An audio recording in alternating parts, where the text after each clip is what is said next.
From the very first day, I just knew something was wrong. It was a feeling deep down, like a little voice whispering in my ear. That voice said, "Don't trust this place."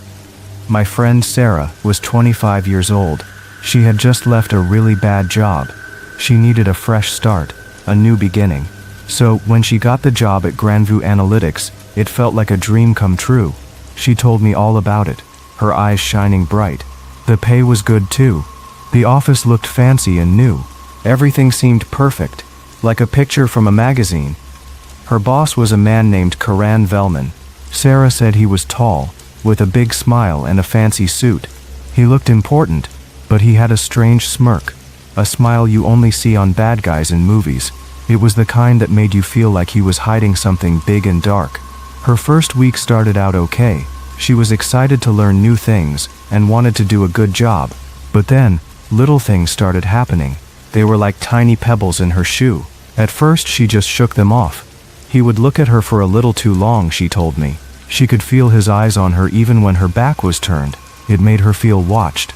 He would give her a compliment, then pause. The pause felt too long. It was like he was waiting for something, and it made her feel strange. One time, she bent down to pick up some dropped papers. He let out a strange, awkward chuckle. It made her feel hot in the face, and the chuckle stayed with her. Then, he started calling her into his office for no real reason. He'd ask her to answer emails she could have sent from her own desk. He would ask for papers that didn't even exist. It felt like he just wanted her close. That thought made her stomach twist.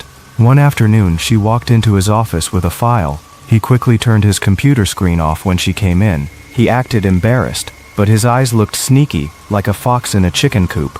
"Didn't know you used to model in college," he said, and that strange smirk came back. Sarah's stomach dropped. She had never modeled, but she laughed it off. It was a fake little laugh. She didn't want to be that girl who complains about every little thing. By the third week, his actions became louder. They weren't whispers anymore. They were like shouts in her mind. He started sending her text messages late at night. One read, "Long day, wondering what you're wearing to the off-site tomorrow." The little winking face made her skin crawl. She showed me that text, her hands shaking. I told her to block him, but she was scared. Then he started giving her gifts. First a pair of pretty earrings. She tried to give them back, but he just laughed it off. Then a soft silk scarf. After that, a bottle of expensive perfume. She tried to give them back again, but he just wouldn't listen. She knew she had to do something, so she went to HR. She felt a little hope that they would help her. This was a big mistake. The head of HR was Karan's old college friend, a man named Mr. Henderson. He blinked his eyes slowly when she talked. He said, "I'm sure you misunderstood Karan. He's just affectionate." The word affectionate felt like a slap in the face. Sarah's heart sank right down to her feet. She knew then that no one was going to help her. After that day, everything changed. The office started to feel cold. A dark cloud came over her desk every morning. Her coworkers stopped including her in things. They would just leave for lunch or coffee breaks without her. She felt like she was invisible. Her emails started going unanswered. It made it hard to do her job. Projects she was working on were quietly taken away from her. She felt like she was slowly disappearing from the office. She was trapped in a glass box. One evening she stayed late at work. The office was quiet, like a tomb. Then Karan walked in. She could smell alcohol on him. He walked over to the door and slowly closed it. The click of the lock sounded so loud. She stood up straight, trying to look brave. He walked up behind her, very close. She could feel his breath on her neck. "You're making things hard for yourself, you know," he whispered. His voice was right next to her ear. "No one's going to believe you," he said. "You're replaceable. I'm not." Those words hit her like a punch to the gut. She felt so small. He was right. Who would believe her? She was just a new girl. He was the big boss. That night she called me from the parking lot. She was crying so hard I could barely understand her. The next day, she didn't go to work. She couldn't face it. The thought of stepping into that office made her sick. She started to fall apart. She had panic attacks. Her heart would race. Her breath would get short. She felt like she was going to die. She couldn't sleep. Her mind wouldn't stop thinking about him. His smirk, his voice, the closed door. It played over and over. One afternoon, there was a gentle knock on her door. It was her neighbor, Frida. Frida was an older woman, very kind. "Are you okay, dear?" Frida asked through the door. Sarah lied and said she was fine. But Frida didn't believe her. She came in and made Sarah some tea. She just sat with her and held her hand. Then, Frida said something Sarah will never forget. "What he's doing isn't flirting," Frida said. "It's violence in a suit." Hearing those words made something shift inside Sarah. It was a tiny spark of strength. A small fire started to burn. She began to write everything down. Every single thing he did. She wrote down the dates and times. She took screenshots of his texts. She found a way to record their conversations in his office. Her hands shook, but she knew she had to do it. She made copies of everything. It was like building a strong wall of truth around herself, so he couldn't hurt her anymore. She looked for help. She found a legal group run by women. They believed her. They listened for a long time. They told her to wear a wire. She had to wear it to their next one-on-one meeting. Her hands shook, but she walked into his office. He made a comment about loyalty and something more personal. His voice was clear on the recording. It was enough proof. The moment that audio recording reached the state, everything exploded. Karan was suspended from his job. The HR department tried to hide it, but the news reporters found out. They called Sarah, and she spoke up. I watched on TV as he squirmed. He denied everything, but his voice from the recording played over and over on every channel. Everyone heard it. His own words, betraying him. It was a sweet sound to her ears. Granvue Analytics started to lose clients and a lot of money. They had to say sorry to Sarah in public. They offered her a lot of money to keep quiet, but she didn't take it. She wanted something else. She wanted justice. 6 months later, I stood with Sarah outside the courthouse. The judge had said the words, "Guilty." He would go to prison for 2 years. It wasn't enough for all the pain he caused, but it was something. It was a start. A reporter came up to her and asked, "How do you feel?" Sarah just kept walking, her head held high. But inside her head, I know she thought about it. "I'm no longer afraid of toner, or of elevators," she thought. "I'm not afraid of office doors that click shut anymore." She was free. She was afraid of the quiet that let him get away with it for so long, but not anymore. She would never be silent again.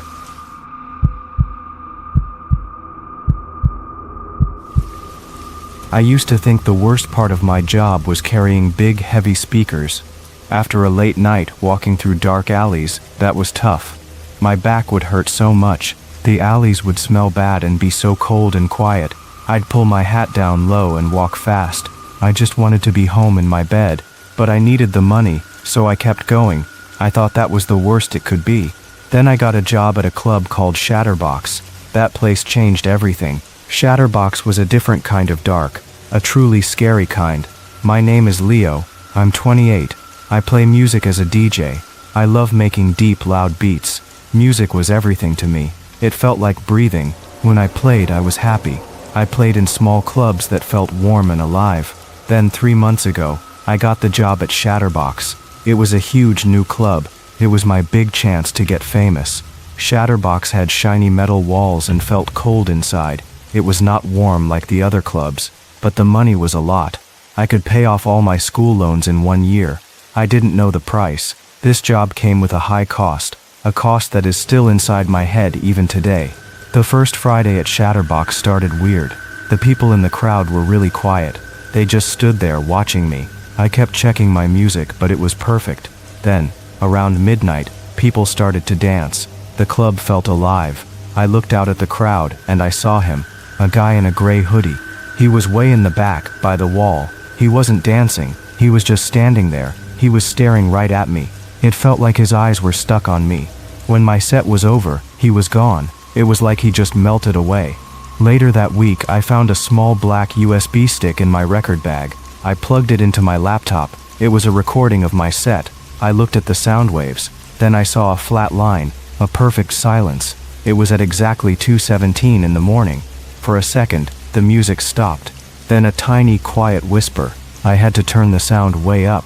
The whisper said, "He doesn't even know he's dying." My heart jumped. I pulled the USB stick out fast. What was that? I tried to tell myself it was a joke, but it felt cold. The words stayed in my head. The next Friday, I felt really nervous. I walked into Chatterbox and looked for him, and there he was, the guy in the gray hoodie, same spot, still staring. That night, The sound system glitched, a perfect silence.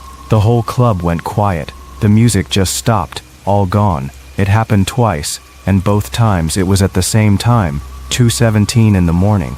My blood felt cold, the whisper, the dead air, it was all connected. I finished my set, my hands shaking. I wanted to get out of there. When I got home, my phone was buzzing, 50 missed calls, all from a number I didn't know. I couldn't sleep that night. I felt like someone was watching me, even in my home. The next Friday, I was even more scared. I went out the back door into a dark alley. I barely took 5 steps when I felt someone behind me. I turned around. The alley was empty. Then I looked down. At my feet, there was a piece of paper. It hadn't been there a second ago. My hands were shaking. I picked it up. It said, "He's getting closer." I dropped the paper and ran. That whole next week was a blur of fear. I started to see things that were just a little bit wrong. My front door wasn't all the way shut. My toothbrush was wet. My laptop screen was open. I called the police, but they didn't believe me. They said I was just tired. I changed all my locks. I bought a security camera for my living room. But my sleep got worse. Every night I had the same dream. I was on stage, and the man in the hoodie was walking toward me. He was smiling, a cold, wide smile. Behind his back was a big, shiny knife. I couldn't move. I would wake up screaming. The fear was like a heavy blanket over me. It was hard to breathe. The 4th Friday, I was falling apart. My hands shook as I set up my gear. I started playing, but the music was all wrong. It was twisted. Halfway through my set, I looked at the club's big screen. It showed words, big red letters. It said, "Stop playing. You're bleeding." My left ear started ringing, a loud, sharp sound that hurt. The room started to spin. I had to get out. I stopped the music and rushed out. As I left, I looked at the crowd. He wasn't in the back anymore. He was in the front row, right up close, and he was smiling, a knowing smile. It felt like he was enjoying my fear. I ran out of the club. I got home and locked myself in. I watched the video from my camera, and then I saw it. At exactly 2:17 in the morning, the screen went black. A figure was standing behind my couch, a hoodie and a cap, just standing there, watching. A few seconds later, he was gone. I called the police. They watched the video. They said the camera just glitched. They didn't believe me. My agent called. He said I was tired. He said I was imagining things. I was just alone. Nobody believed me. The fear was getting stronger. I really shouldn't have gone back that last Friday, but something pulled me there. When the clock hit 2:17, I paused the music. "Whoever you are," I said, "this ends tonight." The lights blew out. The whole club went dark. Red lights flickered on. In the chaos, I saw him moving toward me. The hoodie was back. I could see his face. It was my face, my own eyes, but there was blood on the chin, and he was smiling, a wide, cold smile. He kept coming. My legs gave out. The world went black. They told me I just fainted, from being tired and worried too much. They gave me pills. They sent me to talk to someone, but they didn't believe me. Shatterbox closed 2 weeks later. A mysterious fire burned it down. They said it was arson. They never found out who did it. I kept DJing. Music is who I am, but I needed answers. Why me? Why that club? A whole year went by. I found a guy named Marco Alvarez, who ran the sound system. He looked older and scared. He gave me an address for a storage unit. It was full of old club stuff. I found a box with hard drives and blueprints. I spent days watching the old security videos. Every Friday, at 2:17 a.m., the power would dip, and someone in the crowd would freeze. They would look at the camera, and they would whisper the same words. "He doesn't know he's dying." It wasn't just me. Everyone who was there. That place used people, and the very last video clip I watched from those hard drives, it showed me, the future me, looking right at the camera, my face, but not my voice. It was cold. It was dead. "You're going back there, Leo," it said, "whether you want to or not." Then the screen went black. I only play at big festivals now, outside, under the open sky. No more dark rooms, no more chrome walls. I try to feel safe. I try to forget, but I can't. I carry a small camera with me. I watch the power. I never play past 2:15 in the morning. I don't know what Shatterbox was, or what was underneath it, but sometimes even at the open festivals, at 2:17 a.m., The music cuts, just for a second, and someone in the crowd stops, and smiles, and they are wearing a hoodie, and I know, it's not over, it will never be over, it's just waiting for me.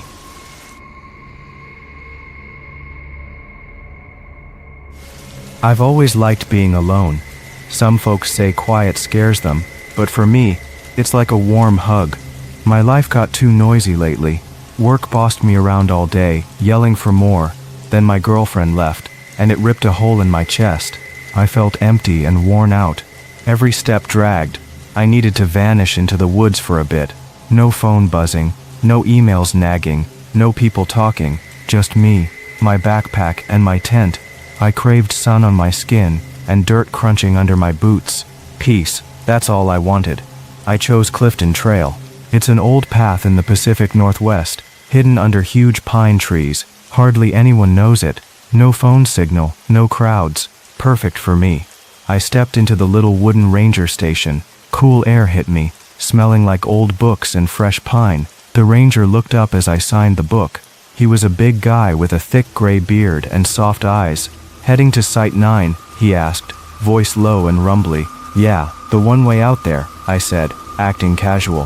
He stared at the map a beat too long. Then he nodded. Yup, sign out when you get back. Not many go that deep.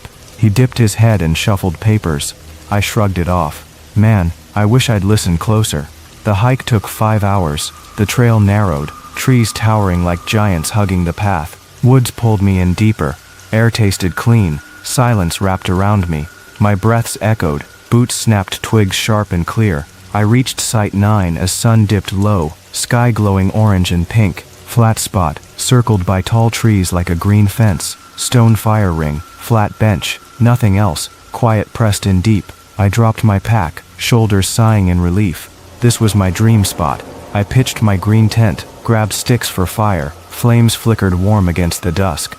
I slurped ramen, sat on the bench gazing up. Stars poked through the blue-black sky like tiny lights.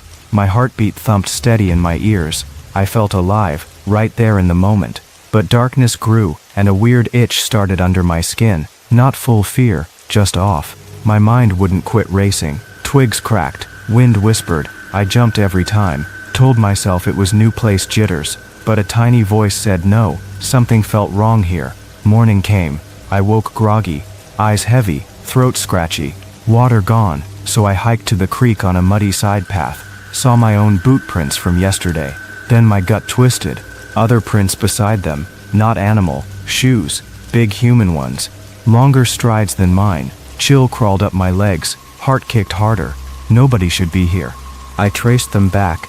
They led to my tent, stopped close, then turned into the trees. Gone. Who sneaks up on an empty camp and leaves? My skin prickled. Dumb as it sounds, I stayed. Brushed it off as a hunter maybe, but the watched feeling swelled inside. That night, I built a big fire, sat near, ears perked, head swiveling. Around 11:40, it hit. A whistle. Human, no doubt. 3 quick bursts, like a signal, from the trees, not far. I froze. Book tumbled to dirt. Heart slammed like a hammer. This far out, no roads near. Hands trembled as I doused the fire. Hiss, gone. Killed the lantern. Blackness swallowed everything, thick and heavy. I hunched low, ears aching from listening. Eyes bugged wide, seeing nothing. Silence, stretched forever. Sleep? No way. Mind spun shadows into people. Leaves rustled like steps creeping close. Fear knotted cold in my belly. Dawn broke. I hurt all over. Eyes like sandpaper. Packed fast. Hands shaky. Had to bolt. Every second screamed wrong. Trail down. I hustled, glancing back. Trees stared empty. Half-mile out. Terror iced my blood. Split path signpost. Arrows flipped wrong. Not snapped. Turned on purpose. I'd have wandered deeper, lost if I forgot the way. No accident. Someone toyed with me.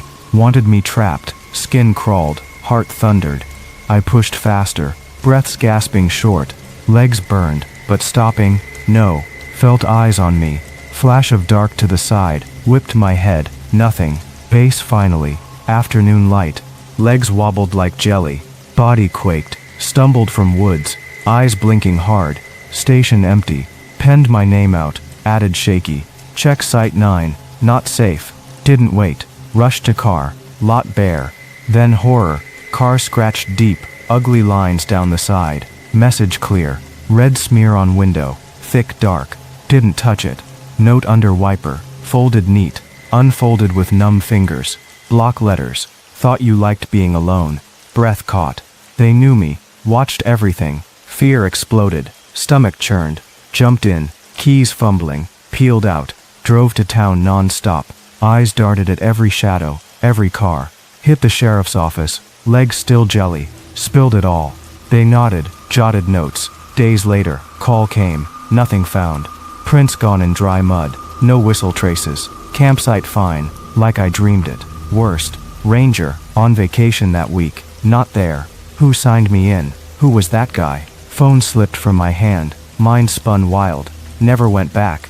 Woods scare me now, leaves rustle, shadows loom, they drag the fear up. Blank emails still come sometimes, just tree pics. One matched Clifton, another, campfire, dark shape sitting, watching. I delete them, tell myself it's over. But nights, in the quiet dark, I hear it. 3 short whistles, reel or head, never sure. He's out there, maybe, waiting.